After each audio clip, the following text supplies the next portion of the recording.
Kun raadiyoo Nuural Hudaati. Raadiyoon Nuural Hudaa sagalee uummata bal'aati. Nuural Hudaan soora qalbii musliimaati.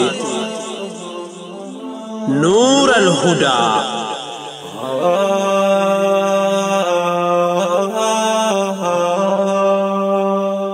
بسم الله الرحمن الرحيم الحمد لله رب العالمين الصلاة والسلام على رسول الله الأمين وعلى أهله وصحبه أجمعين السلام عليكم ورحمة الله وبركاته. هردفتو تنور الهدى كبجمو أكم جرتن الحمد لله ثم الحمد لله هي مربي قداتين هر أسنقيا ولترجاني جرة نمتجاتو جارتين سوبر ماركت قيسة جلابت دي بيتا بربادي دبي هيه بودت تبو إيلا علي لبنان ومرتيس دوبرتي وهي تلهاتي أوبالي نغرغاري jaartiin tiyya as keessatti na jalaa baddee jee gaafate. Intalti maal gargaarti duuba?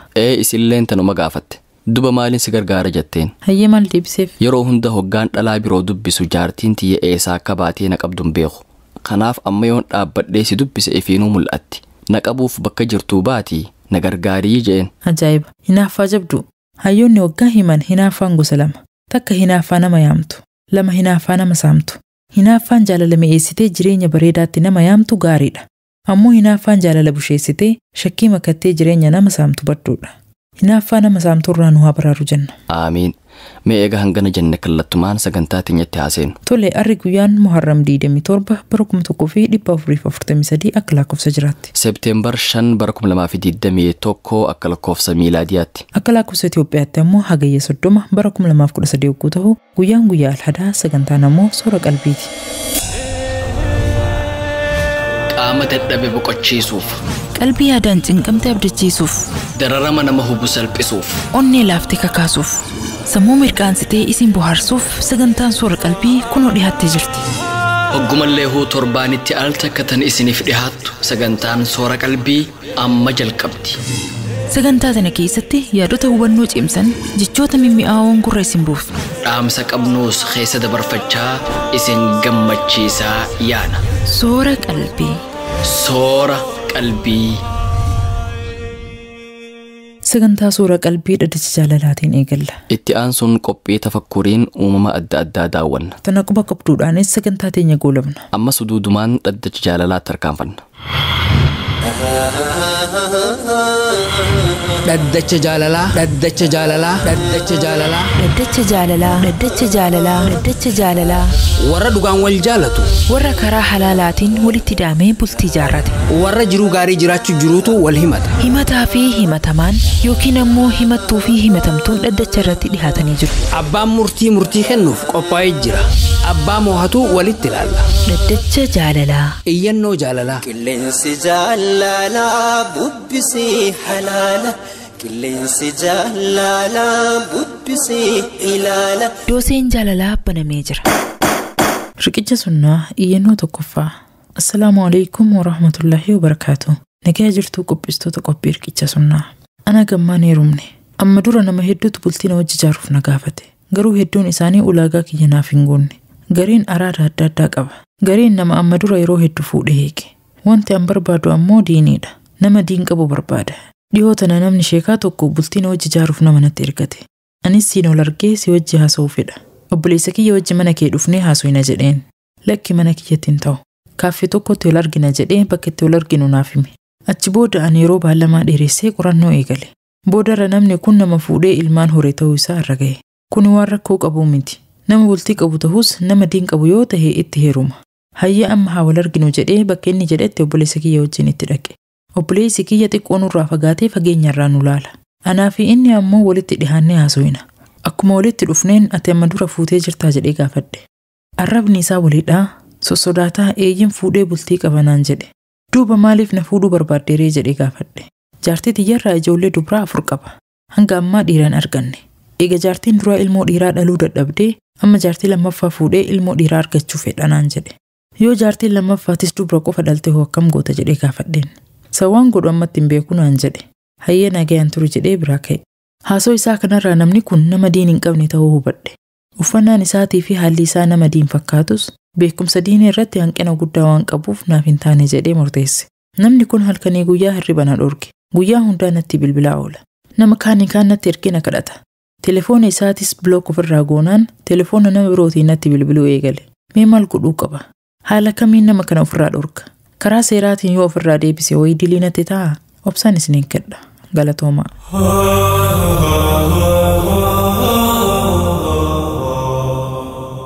Hayyee maal jettaan Abbaas? Akka saayinsiitti ilmoo dhiiraa yookaan ammoo dhalaa argachuuf wanti murteessan sanyii dubartii osoo hin taane sanyii dhiiraati.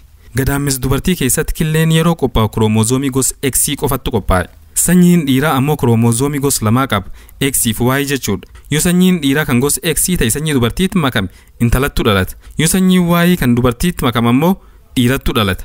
Kanaafuu ilmoo dhiiraa yookaan ammoo dubartii argachuuf wanti murteessan sanyii dhiiraati malee sanyii dhalaati miti. Kun waan saayinsiin qorannoon dhiyootan mirkaneesse. Qur'aanni ammoo jaarraa 14ffaa dura waan kanarraa dubbate. Hayyuun Islaamaa guddichi Dr. Zaakir Naayikis waan kana hedduu irraa haasayaa ture.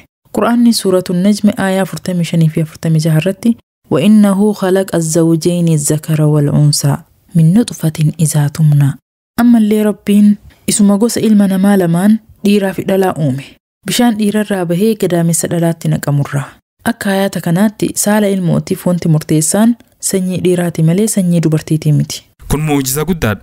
Waan Qur'aanii jaarraa 14ffaa dur dubbatu saayinsii yeroo dhiyootti qorannoon mirkaneessa. Ajaa'ibuma. Gabaabinaan namni jaartiin ilmoo dhiiraa dayuu didde jedhee isii komatu ofaa sirreessu. Namni komatamuu qabu isuma. Kan ilmoo namaa kennu Rabbuma. Tahullee sababaa kan ta'e isa malee isii miti. Nuti amma fanganuma jenna waan hafti gama abbaa murtii dabarsina. Ati jennutti aantu dhiheessi. Riqichi sunnaa iyyannoo lammaffaa. Assalaamu alaykum wa rahmatullaahi wa barakaatu. Kabajamtoota qopheessitoota riqichi sunnaa akkam nagaa jirtu dalaga gaarii irjirtan. Rabbiin isinirraa haa jaalatu isiniin jechaa gam iyyannoo tiyyaatti dabra. Annam akkaan dalagatu osoo malkanii guyyaa carraaqadhu miskiinummaan narraa bahu didi. Waggaa dheeraa dalagar turi. Garuu jijjiiramta akkallee dhabe. Ta'us rabbi kiyyarraa abdii hin muradhu. Ammas abdumi isaatiin fuuldura tarkaanfadha. Salaat akkallee qada godhe hin beeku. Salaat shanaanu masjidatti salaata. Alhamdulillah yeroo boqonnaa qabutti masjid dhiquu fi dallaa masjida qulqulleessu jaaladha. Yoo dalagaan na jalaa baddee mufadhus masjida dhaqee of tasgabbeessa. Walumaa galatti qalbiinti masjida na feeti. Namoonni hedduun yeroo hedduu waan masjida na arganiif akkaan na jaalatu. Kabaja guddaa naaf qabu. Maanguddichi ollaa masjidaa qubatu tokko haalaan na jaalata. Yeroo hedduu man isaatti na yaamee laaqan na affeera. Yeroo garii ammoo bakka dalagaa kiyyaatti dhufee na wajjin haasa'ee kolfee taphata. Anis maanguddichi kana hedduu jaaladha. Nam kabajaman gandi hundi jaalatu kan rakkataa gargaaruun beekamudha. Dhiyootan maanguddichi kun natti dhufe yaa obboleessa kiyya an rabbiif jecha si jaaladha. Miskiinummaa teetis ni beeka. Garuu akhlaaqa kee kan jaaladhee intaltii rabbiif jecha siif kennuuf deema. Yeroo qophii taate qof natti himi. Haruuza godhuuf of hin cinqin. Huccuu intalaatis bituuf hin dhama'in. Osoo ati saantim takka hin baasin intal manaan sii gayaa naan jedhe. Wayita inni akkan naan jedhu an hedduu rifadhe. Hayya rabbiin si haa kabaju. Inshaallah dhiyootti si dubbisaa jedheen. Duubnama akkanaatiin soddoomuuf deemta maaltu si rifachiisee naan hin jedhina. An intal namichi kanaa ni beeka. Dhugumatti inni nam gaariidha. Nam rabbiin waa hundaan tolchee uume. Nam diiniif duniyaas badhaafame. Garuu intalli isaa faalla isaati. Maqaaf hijaabni uffatti. Garuu akhlaaqa hama qabdi. Nam hedduu wajjin gandi keessa deemaa zina dalayti. Kun waan an qabatamaan ija kiyyaan argee beeku. Guyyaa hedduu yoo dhiirra harka kaayatee hammatee deemuun arge. Yeroo isiin halkan walakkaa manaa baatee makiina namaa keessa seentee deemtus ija tiyyaan arge. Duub intal akkanaatan akkamitti bultii wajjin jaara. Abbaan isii akkaan na jaalata. Anis akkaan jaaladha. Intalti ta'e intal akkanaati. Lakki intaltan hin fedhu jechuun hin taatu. Tole jedhee fuudhuunis hin taatu. Abbaan isii amal intal isaa hin beeku. Is biratti nam gaarii waan taateef inni amalumsaniin isii beeka. Jidduu tanatti rakkadhee waan godhu wallaale. Mee furmaanni kiyya maal? Obsaan isin eeggadhaa galatooma.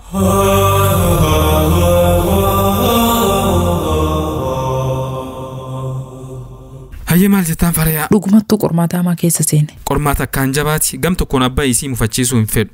Gam kaaniin intal fuudhuu hin fedhu. Garuu furmaanni ni jira. Mee furmaata akkam? Abbaa isii dhokatee intalattee haa dubbisu. Eega dubbise hoo? Dhugaa jirtu hundaa ifatti itti hima. Waan isiin hojjettu kan inni qabatamaan beekus hundaa itti hima. Achi booda na gargaari anis si gargaara jedhaan. Akkamitti ol gargaaran duuba? Ani ciitii keessiif dho'isa. Ati immoo yoo abbaan keessi gaafate isatti heerumuun fedhuu jedhee didi jedhaan. Mala jaayibaati. Yoo isiin isatti hin heerumuu jettee didde dubbiin achitti dhumti. Akkasi. Garuu yoo abbaan dirqiin itti heerumsiisuu fedhe hoo? Sammaa lakkoo godhuu qabu abbaa murtiitiif dhiisna. Akkasumallee osoo haala isii beekutti seenuun gaarii miti. Ati mal dubartii baasteef toofta gaariidha. Booda gaafa bultii ijaaranii wal dhiban abbaan isii gurbaa kana komata. Inumaa sababaa san wal dhabuuf haa danda'an. Dhuga jetti. Ammum yeroon furmaata barbaadachuu gaarii. Mee nuti asuma gabaabsinee gam dhadda jaalalaa ceena. Dhaddacha jaalalaa. Dhaddacha jaalalaa. Dhaddacha jaalalaa. Dhaddacha jaalalaa. Dhaddacha jaalalaa. Dhaddacha jaalalaa. Warra dhugaan wal jaalatu. Warra karaa halaalaatiin walitti daamee bultii jaarrate. Warra jiruu gaarii jiraachuu jiruutu wal himata. Himataa fi himatamaan yookiin ammoo himattuu fi himatamtuun dhaddacha irratti dhihaatanii jiru. Abbaan murtii kennuuf qophaa'ee jira. Abbaa moohatu walitti ilaalla. Dhaddacha jaalalaa. Iyyannoo jaalalaa. Qilleensi jaalalaa bubbisii halaala. Qilleensi jaalalaa bubbisii ilaala. Dhaddacha jaalalaa iyyannoo tokkoffaa. Assalaamu alaikum warahmatullahi wabarakaatuh. Yaa hojjettoota Nuurul Hudaa. Akkam nagaa jirtu? Ammas nagaa fi rahmata Rabbii keessanuuf jiraadhaa jechaa gama iyyannoo kiyyaatti dabra. Maqaan kiyya Baatu Qabu jedhama. Biyya Arabaa Dubaay jiraadha. Iyyannoon tiyya gabaabinaan akkasii gadiiti. Anaa gaafa xiqqoo abbaan kiyya namaaf na kenne. Fedhii kiyyaa fi fedhii isaatiin osoo hin taane fedhii maatii keenyaa kabajuuf ajaja isaanii tole jennee nikaha godhanne. Gurbaan kun akkaan nama tasgabbaayaadha. Nama haasa'e hin guddisne, nama salaata qadaa hin goone, amallee nama kabajuu fi nama namnis isa kabajuudha. Amala isaa kan hanga ammaatti irraa jaaladha. Nama hamachuu fi waan namaa haasa'uu hin jaalatu. Maasha Allah, nama Rabbiin adaba itti godhee uume. Hedduu tokko isa dinqisiifadha. Akkuma naannoo keenyaa saniittu namni akka isaa hin jiru. Kanaaf maatiin kiyyas isa jaalannaan anis jaaladhee akkuma shari'aa islaamaatti nikaha nuuf godhan. Haruusallee akkuma aadaa Oromootti godhannee bultitti seenne. Aniin tun yeroo heerumu sanitti haalaan xiqqoo ture. Waan bultii tana hedduu hubannoo hin qabu. Alhamdulillah, akkuma isatti heerumeen osoo hin turiin ilmoo takka arganne. Namni waa hundaan guutuu hin jiru. Abbaan manaa kiyya gaariin kun rakkina tokko qaba. Waanuma masruufa ittiin bitadhus waan gahaa natti hin kennu. Yoo midhaan manaa dhumate jedhuun maal dheengadduma sitti hin kennine hagamitti fixxinaan jedha. Yeroo ayyaanaatis waan takka naaf hin godhu. Uffatas naaf hin bitu. Gama dalagaatii itti nafne. Nama haalaan dalagatu. Ganama yeroo manaa bahee galgalas yeroo manatti deebi'a. Amala fokkataa biroo takka illee hin qabu. Inni dalagachuu isaa qofa beeka malee mallaqa hangam akka qabu, mallaqa eessa akka kaayatu wanti an beeku tokko illee hin jiru. Waanuma tokko illee naan hin mari'atu. Akka jaartitti osoo hin taane akkuma ijoollee xixiqqootti na laala. Walumaa galatti wanti ani isarraa dhabe mallaqa baasii manaa qofa. Yeroo hundaa eega hedduu walitti haasofnee mataa wal dhukkubsinee booda naaf kenna. Boodarra dubbiin haalaan natti ulfaannaan amma anis itti dubbachuu eegale. Maali ati eenyuuf birrii walitti qabda? Ittiin hin uffannu, nyaata gaarii ittiin hin nyaannu, maali jireenya akkanaa jedhee itti dubbadha. Inni ammoo deebii takka illee naaf hin deebisu. Yeroo hedduu yoo an haalaan rakkadhu abbaa kiyyatu isa jalatti na gargaara. Eega waggaa 4 jaarsa kiyya kana wajjin jiraannee booda abbaan kiyya kan isa jalatti na gargaaru narraa akirame. Rabbi rahmataa godhuuf. Eega abbaan kiyya akiramee booda namni isa jalatti na gargaarus ni dhabame. Jiruun haalaan natti ulfaatte. Inni homaa na gargaaruu dide. Wanni sitti kenne gahaadha sanuma nyaadhu naan jedha. Boodarra dubbiin tun daangaa dabartee waldhabbiin guddoon nu jidduutti uumamte.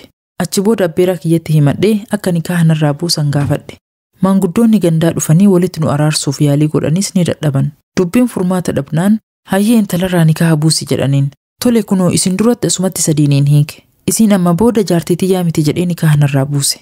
Eega inni nikaha narraa buusee booda daa'ima tiyya haadha tiyya biratti galchee waraqaa biyya Arabaa eegale. Achirraa waggaa 1 fi ji'a 6 ture gara biyya Arabaa deeme. Akkuma an biyyaa bahuu kiyya dhagaheen haadha tiyya bira dhaqee ilmoo fudhatee guddisaa jira. Ani eega biyyaa bahee waggaa 5 guute. Yoo daa'ima tiyya dubbisuu barbaadu telefoona isaa irratti bilbila. Yoo telefoona na jalaa kaasu baran gaafa duraa aariin si hiike malee si jibbeetii miti naan jedha. Daa'imti tiyya wayita telefoonaan na dubbistu yaa ummiitiyya. Yoo galtu anuma bira dhuftaami mana birootti hin galtuumi. Asuma mana abbaa kiyyaatti galtaami jettee garaa na balleessiti. An akka inni intala biroo fuudhuuf waggaa kana hunda ture. Inni garuu hanga ammaa intala biroo hin fuune. Ani isatti deebi'uu hin fedhu. Hamilee intala tiyyaatis miidhuu hin fedhu. Amma abdii muradhee jira. Isattis deebi'uu hin barbaadu. Asuma taa'ee waan humna tiyyaa carraaqataa ilmoo tiyyaa fi haadha tiyya gargaara jedhee murteessee jira. Isin mee maal na gorsitan? Obsaan isin eeggadha. Gama birootiin du'aayis akkanaaf gootaan kabajaan isin gaafadha. Anaaf ilmoo tiyyaa fi ummaa tiyyaafis du'aayii nuuf godhaa galatoomaa.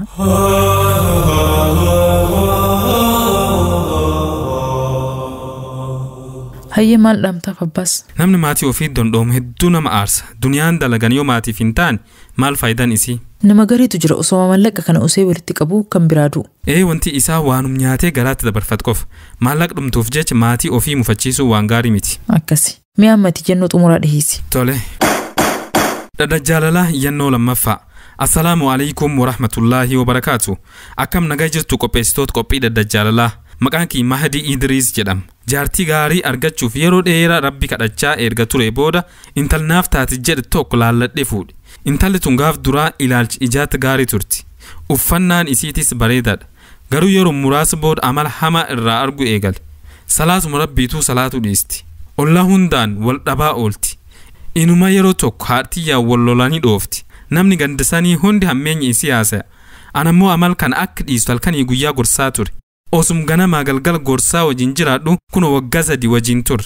Osoo nam gorsaan qajeelu taate silaa gorsii kiyyi qofti isiif gahaa ture. Eega waggaa 3 gorsee dadhabee booda ama murtii xumuraa irra gahee jira. Intaltaan ofirraa hiiku malee carraan biroo hin jiru. Wanta as biratti san hubachiisuu fedhu intalli sun gam bultiit wa hundaan naaf taate jirti. Akkaataa bultii itti qabatanis haal gaariin beeti. Mana kiyyas naaf tolchiti. Rakkoon isiin qabdu guddaan diin dhabuu fi akhlaaq dhabuu qofa. Osoo gam hiikkaatti hin seenin dur murtii abbaa murtii dhagayuu fedha. Mee maal na gorsitan? Obsaan isin eeggadhaa galatooma.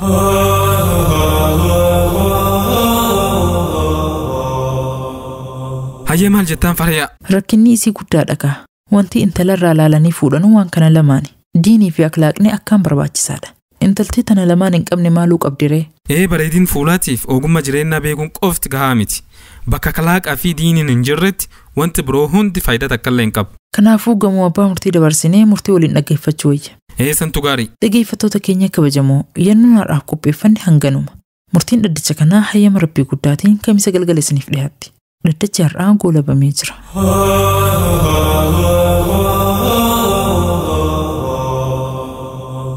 Raadiyoon Nuural Hudaa sagantaa soora qalbii 704 dhaggeeffachuutti jirtanii qophiilee isiniif dhiyeessutti jirurraa gammaddanii barumsa guddaas akka argattan abdii qabna.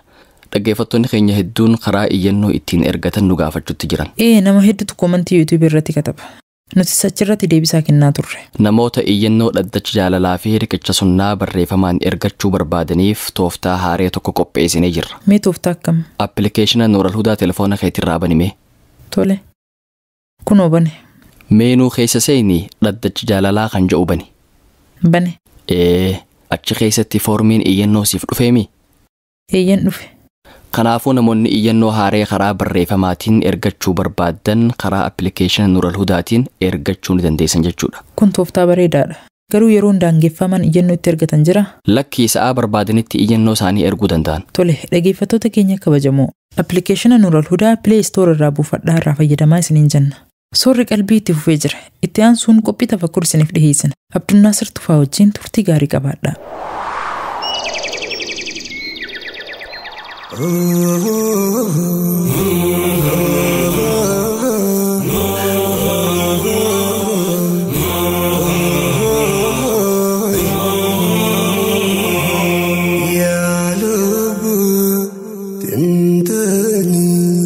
السلام عليكم ورحمة الله وبركاته.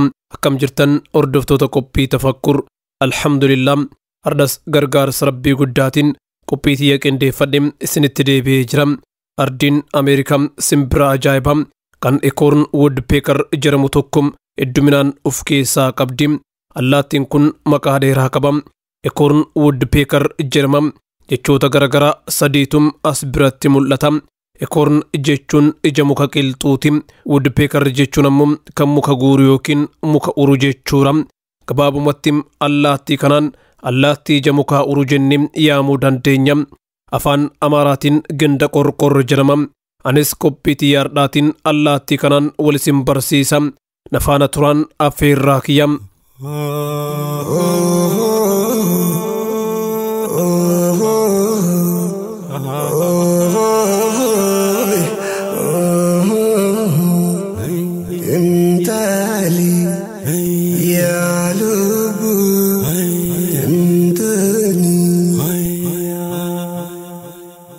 Eekoorn Woodpecker simbira qaama jiddu galeessaa qabura.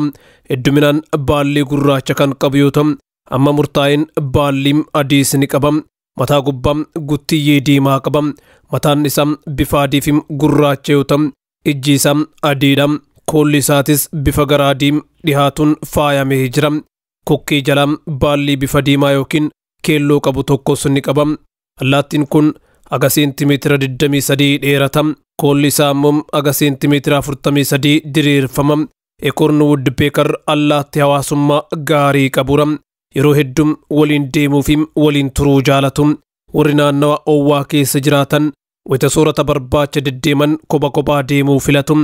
Allaattiin kun kaaba lixa Ameerikaa kaabaa irraa kaasee hanga kibba lixa Ameerikaa kibbaatti faffaca'ee argama.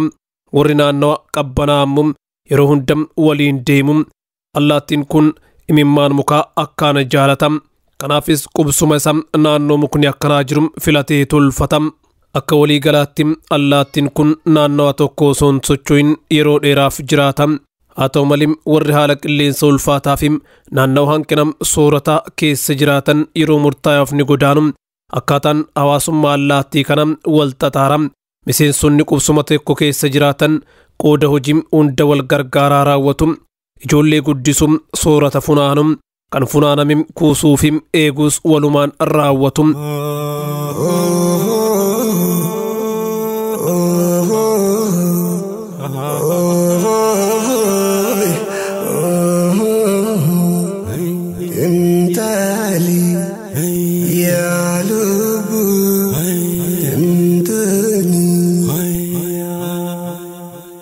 Allaattiin kun akkuma maqaan isaa mul'isutti jireenyi isaa hundi mukarratti kan hundaa'eera. Soorata gosa lachuun ni soorata. Hedduminaan ilbiisota, ija mukaa, firiiwwan, sanyii midhaanii, lawzii fi imimmaan mukaa sooratu. Darbee darbee hanqaaquu allaattiiwwaniitis ni sooratu. Allaattiin kun wal hormaata irratti amala garaagaraa lama qaba. Inni tokko sanyiin kormaa fi dhaltuun akka jaarsaa fi jaartiitti waliin turuudha.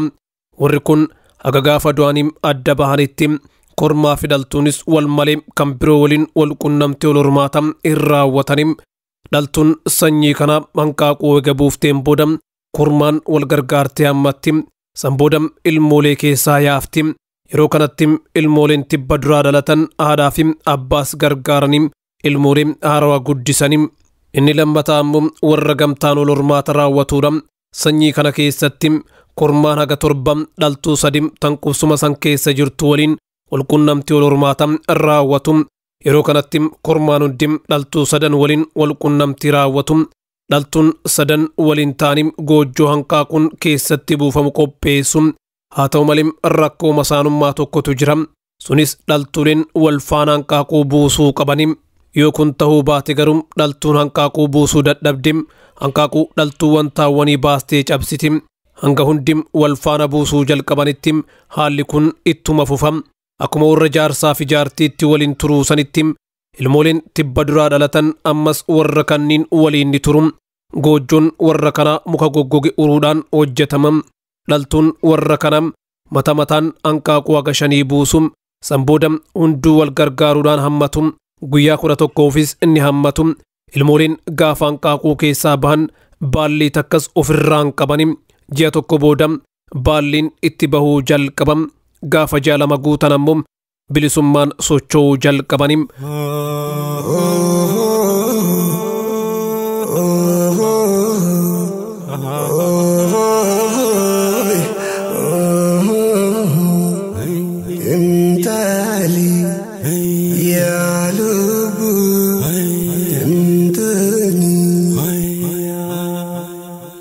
Maqaan uumama kanaatiif akkaataan soorata uumama kanaa hedduu nama ajaa'iba.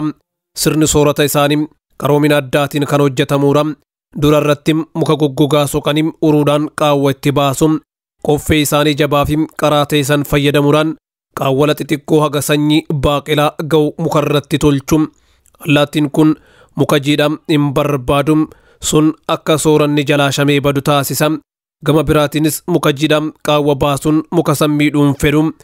Madda soorata ofii kunuunfachuun qubsuma irra jiraatu eeguun dirqama waan jedhe fakkaata. Qaawwa garagaraa eega baaseen booda ija muka qilxuu yookiin eekoorn afaaniin qabatam qaawwa san keessa kaayam. Sooranni kun ammaaf hin barbaadamu garuu yeroo cabbiitti ni barbaadama. Kanaafuu firii guure san qaawwa sirritti tolchee qabu keessa kaayam. Qaawwi bal'aan akka firiin sun allaattii biraatiin jalaa fudhatamu taasisa. Kanaafuu qaawwa sirrii sanyii saniif ta'u barbaadim keessa kaayam. San booda malaan akka hin cabnetti qoffee isaatiin dhadhaa sirritti seensisa. Akka keessaa hin baanetti jabeessee qabsiisa. Mukni tokko qaawwa 1000 lakkaa'amu qabaachuu danda'a. Miseensonni qubsuma san keessa jiranis wal gargaara. Qaawwa sanitti ija muka qilxuu 1000 lakkaa'amu qaawwa sana keessatti kuusu. Yeroo owwaa fi nagayaatti allaattiin kun ilbiisotaa fi imimmaan mukaa funaanee soorata. Yeroo cabbiin bu'ee ilbiisonni qabbanadeessanii godaanan yeroo mukni sababa qabbanaatiif imimmaan buusuu dhiisutti allaattiin kun gara gootaraa isaa imala. Firiiwwan yeroo nagayaa guuree muka keessa kaayatee takka takkaan baasaa soorata. Egaan kabajamtoota hordoftoota qophii tafakkur qophiin ardhaaf qopheeffadde haganuma hanga torban qophii tafakkuriitiin walitti deebinutti nagaan naaf jiraadha. Wassalaamu alaikum warahmatullaahi wabarakaatuh.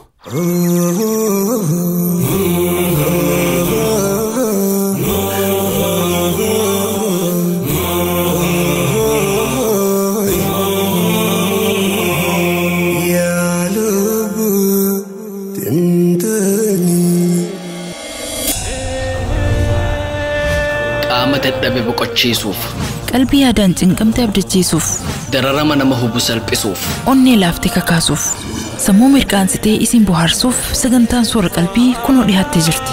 Soora qalbii. Soora qalbii. Uumamni dachii tanarra jiran waan lakkaa'amanii dhumuu danda'anii miti. Uumamni hundi amala adda addaa kan uumama biroorraa ittiin adda ta'an qaban. Hundi faaya addaa kan Rabbiin isaan badhaase qaban. Quba qabduu teenya irraatiinis uumama adda addaarraa waan ajaa'iba nutti ta'e muraasa isiniif dhiheessina. Tana quba qabdu, tana quba qabdu, tana quba qabdu. Tana quba qabdu, tana quba qabdu, tana quba qabdu, tana quba qabdu.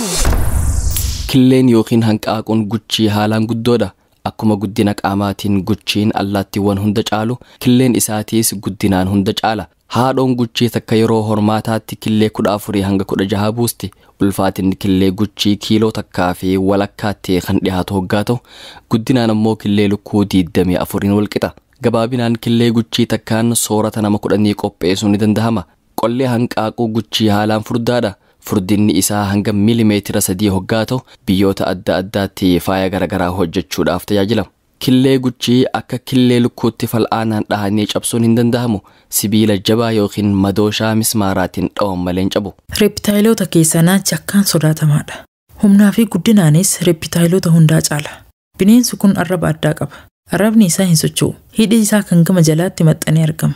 Akka arraba bineensota biroo alatti bahee ol deebi'uu fi nyaata afaan keessa sochoosuu hin danda'u. Qurxummiin jeelii fiish jedhamu qaamni isaa 98% bishaan irraa hojjetame. Sababa kanaaf uumama kana bishaan keessatti arkuun hedduu ulfaataadha. Qaamni isaa guutuun bishaan waan ta'eef bifuma bishaaniitiin wal fakkaata. Qurxummiin kun bishaan keessaan bahu. Yoo tasa dambaliin bishaan keessaa darbamee aduu keessatti bahe daqiiqaawwan muraasa keessatti qaamni isaa baquu danda'a. Sa'aa muraasa keessatti ammoo qaamni isaa hurkee dhabama ta'a. Jeelii fiish uumama addaati.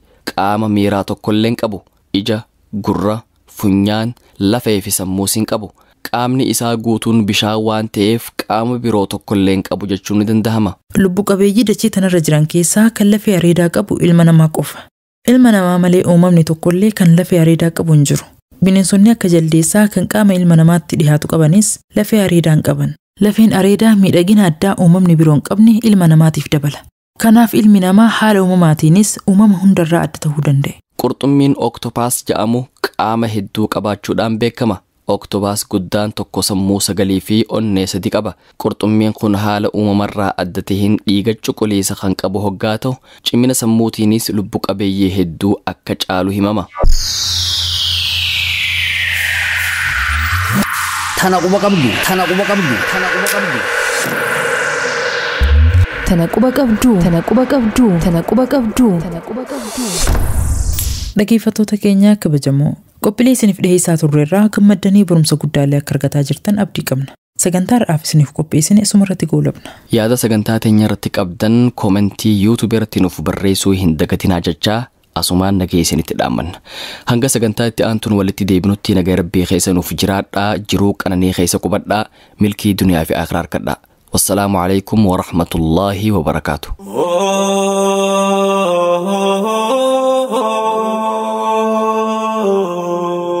نور الهدى صورة قلبي مسلمة